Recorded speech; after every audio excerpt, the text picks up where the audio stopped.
মানিকচকের ঘটনা নিয়ে বিবৃতি দিলেন বিদ্যুৎ মন্ত্রী অরূপ বিশ্বাস। স্থানীয় সমস্যাতে এই টাওয়ার বসানোয় বিপত্তি, 3টি টাওয়ার বসানোয় বাধা স্থানীয়দের। মালদার মানিকচকের ঘটনায় বিবৃতি, বিদ্যুৎ মন্ত্রীর টাওয়ার বসাতে পারলে 15 দিনে সমস্যা সমাধানের আশ্বাস দিয়েছেন বিদ্যুৎ মন্ত্রী অরূপ বিশ্বাস।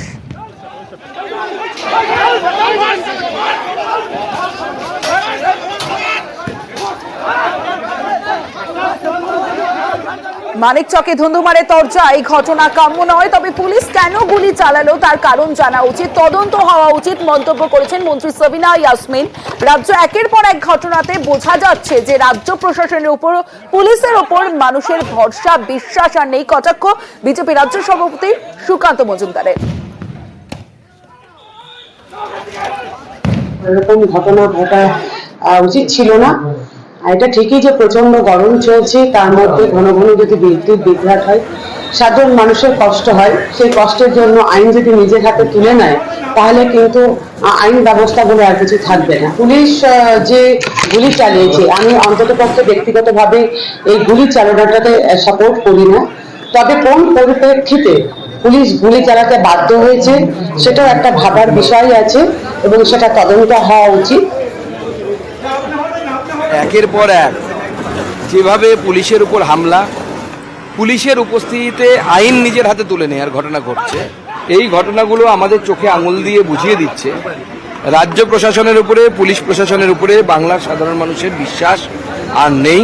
বিশ্বাস একদম তলানিতে, ভরসা একদম তলানিতে, এবং তার ফলে এই ধরনের ঘটনা ঘটছে। আর তার সাথে একে বিদ্যুতের মাসুল বেশি অন্যান্য রাজ্যের তুলনায়, তার উপরে বারংবার লোডশেডিং, লাইট না থাকা নিজের গ্রামীণ এলাকাগুলোতে মানুষকে অধৈর্য করে দিচ্ছে। এবং এইভাবে যে ট্রিগার হ্যাপি পুলিশ, যে পুলিশ শেখ শাহজাহান, সাদ্দাম এদেরকে দেখলে পরে লুটিয়ে পড়ে বাড়িতে গড়াগড়ি খায়, সেই পুলিশ বন্দুকে হাত দিচ্ছে, তো ভাবা যায় না।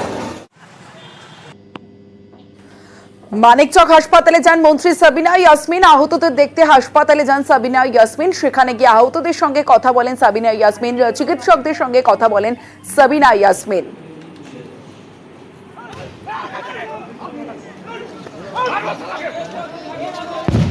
আমাদের একদিকে যেমন পাবলিককে লেগেছে, ঠিক তেমনি অপরপক্ষে আমাদের পুলিশ কর্মীদেরকেও আইসি আছে, ওর মধ্যে ওনাদেরকেও লেগেছে।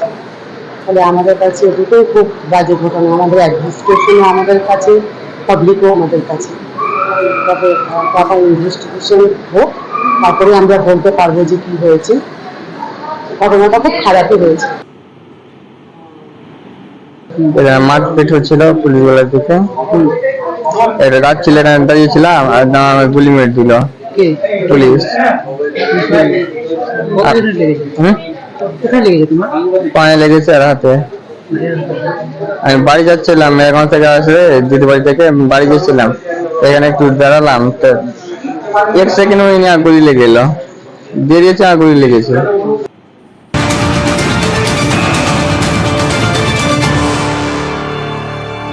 এবার বহরমপুরের দিকে নজর রাখবো। বহরমপুরে শুট আউট, তৃণমূল কর্মীকে লক্ষ্য করে গুলি চালানোর ঘটনা ঘটেছে। এলোপাতাড়ি গুলি চালানো হয় এবং গুলি তার পায়ে লাগে। ঈদ মোহাম্মদ, যখন ঈদ মোহাম্মদ ভর্তি হাসপাতালে, বাইকে এসে এলোপাতাড়ি গুলি। দুষ্কৃতীদের 9 জন দুষ্কৃতী এসেছে যেমনটা জানা যাচ্ছে, এবং ভর সন্ধে বহরমপুরে শুট আউটের ঘটনা ঘটে। প্রণব রয়েছে আমার সঙ্গে। প্রণব, লাস্ট আপডেট কি? পুলিশের তদন্ত কোন পথে এগোচ্ছে? দেখো, এখনো পর্যন্ত 3 জনকে আটক করেছে এবং তাদেরকে জিজ্ঞাসাবাদ করছে। বহরমপুর থানা এবং শক্তিপুর থানা যৌথভাবে তল্লাশি করছে, কারণ এই যে জায়গায় সাটুইয়ের, যেখানে রাষ্ট্রায়ত্ত ব্যাংকের সামনে যেখানে গুলি করে দুষ্কৃতীরা এসে, সেই জায়গাটা হচ্ছে বহরমপুর থানার। এবং এই যে ঈদ মোহাম্মদ, এর বাড়ি হচ্ছে তোমার কাজীপাড়া, যেটা হচ্ছে শক্তিপুর থানার এলাকার মধ্যে পড়ছে। এবং এই কাজীপাড়াতে বেশ কিছুদিন ধরে দুই পক্ষের মধ্যে বোমাবাজি চলছে, তৃণমূলের 2 গোষ্ঠীর মধ্যে এবং বিবাদ নিয়ে, এবং আজকেও কিন্তু বোমাবাজি হয়েছে। এবং সেই ঘটনার পরিপ্রেক্ষিতে না জমি জায়গা সংক্রান্ত একটা ব্যাপার রয়েছে, সেই সংক্রান্ত জেরেই এই দুষ্কৃতীরা গুলি করলো, সেটা কিন্তু পুলিশ তদন্ত করে দেখছে। আমি একটু জানতে চাইবো যে 3 জনকে এখনো পর্যন্ত আটক করেছে পুলিশ বা গ্রেফতার করেছে পুলিশ, এই 3 জন কারা? এই 3 জনের সঙ্গেই তার পুরাতন বিবাদ ছিল এবং গুলিবিদ্ধ গুলিবিদ্ধ অবস্থায় যখন তাকে মুর্শিদাবাদ মেডিকেল কলেজে নিয়ে আসা হয়েছিল, পুলিশ তখন তাকে জিজ্ঞাসাবাদ করে। তখন কিন্তু বেশ কয়েকজনের নামে সে অভিযোগ করেছিল এবং তাদের সঙ্গে পুরাতন শত্রুতার জের রয়েছে বলেই কিন্তু সে পুলিশকে জানিয়েছিল। তারই ভিত্তিতে কিন্তু তিনজনকে আটক করে তাদেরকে জিজ্ঞাসাবাদ করা হচ্ছে এবং এই ঘটনার সঙ্গে কোনো রকম রাজনৈতিক জড়িত কিনা সেটাও কিন্তু দেখছে পুলিশ। সব দিক খোলা রেখেই কিন্তু তদন্ত করছে এবং যে নজন এসেছিল তারা কি সত্যিকারের এর পুরাতন বিবাদের জেরে গুলি করতে এসেছিল না অন্য কোনো কারণ রয়েছে, সব ঘটনায় কিন্তু পুলিশ মানে বহরমপুর থানা এবং শক্তিপুর থানা যৌথভাবে তদন্ত করে দেখছে। বেশ, আমি বাজার ঢোকার আগে ওরা সব ব্যাংকে থেকে একটু পেছনের দিকে বসেছিল, আমাকে দেখি ওরা কয়েকজন গুলি চলে আসে।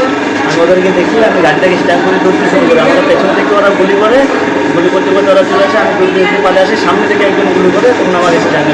কজন এসেছিল বাইকে করে? ওরা 3টি বাইকে প্রায় 9-10 জন। গুলি করলো কেন? গুলি আমাদের বলছে মানে জমি জমার ব্যাপারে একটু গন্ডগোল ছিল, পুরনো সূত্রতা ছিল, সেই জন্য। ওরা কি পার্টি করে? ওরা পার্টি ধরলেন, এর আগে নির্দল আর কংগ্রেস করেছিল। সামনের ইলেকশনে ওরা তৃণমূলে চলতে, আমরা প্রকৃত তৃণমূল দল করি। আপনি তৃণমূল করেন? হ্যাঁ।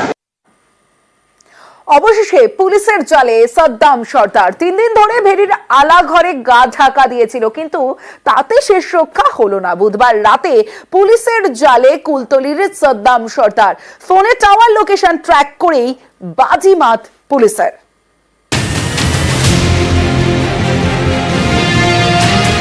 পুরনো সোনার মূর্তি বিক্রির নামে পরিকল্পিত প্রতারণা, কোটি কোটি টাকা প্রতারণা চক্রের কিংপিন সাদ্দাম সর্দার। সাদ্দামকে ধরতে গিয়েই সোমবার আক্রান্ত হয় পুলিশ। পুলিশকে লক্ষ্য করে গুলি চালানো হয় বলে অভিযোগ। পুলিশের হাত থেকে সেদিন সাদ্দামকে ছিনিয়ে নেয় তার পরিজনরা। দুদিন পর বুধবার গভীর রাতে কুলতলি থানার পুলিশের হাতে গ্রেপ্তার সাদ্দাম সর্দার। কুলতলির চুপড়িঝাড়া থেকে ধরা পড়ে। রেড আমরা করি চুপড়িঝাড়াতে ওখানে একটা আলাঘর পাওয়া যায়। ওখানে যে আমাদের ঠাকুর রানী নদী আছে, ওর পাশে যে আলাঘর ফিশারি, ওই ফিশারির মালিক হচ্ছে মান্নান খান। মান্নান খানের 3-4টে আলাঘর ছিল, ওর একটা আলাঘরে এ শেল্টার নিয়ে বসেছিল।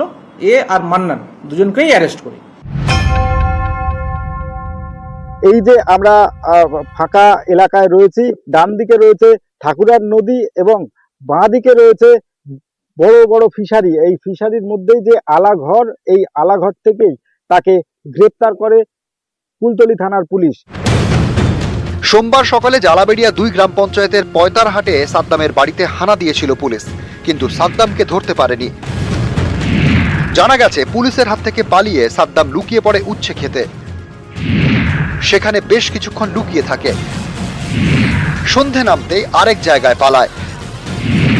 নদী পার ধরে চলে যায় চুপড়িঝাড়ায়। এখানেই মান্নান খানের ভেড়ি। ভেড়িতে নজর রাখতে থাকে আলাঘর। এই সেই আলাঘর। এই আলাঘরেই সোমবার থেকে লুকিয়েছিল সাদ্দাম সর্দার।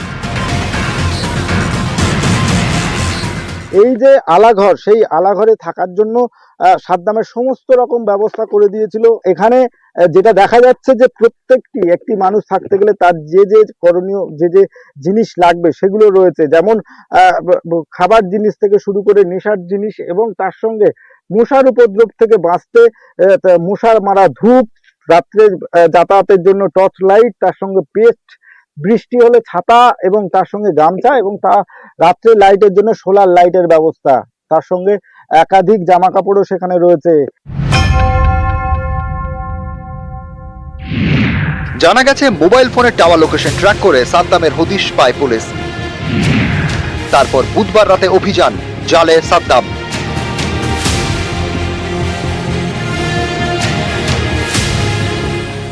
ফাইনালি আমরা যেটা করেছি, এদিকে এখন টোটাল এই কেসে 5 জন আমরা অ্যারেস্ট করেছি, আজকে ফরওয়ার্ড করব করে আলটিমেটলি আমরা এই মেইন যে মাথা সাদ্দাম সর্দার, একে আমরা এখনো অ্যারেস্ট করতে পারলাম। আর এখন যেটা শৈরুল যে আছে এখনো পলাতক আছে, আমরা চেষ্টা করছি যত শীঘ্র হোক আমরা একে অ্যারেস্ট করব।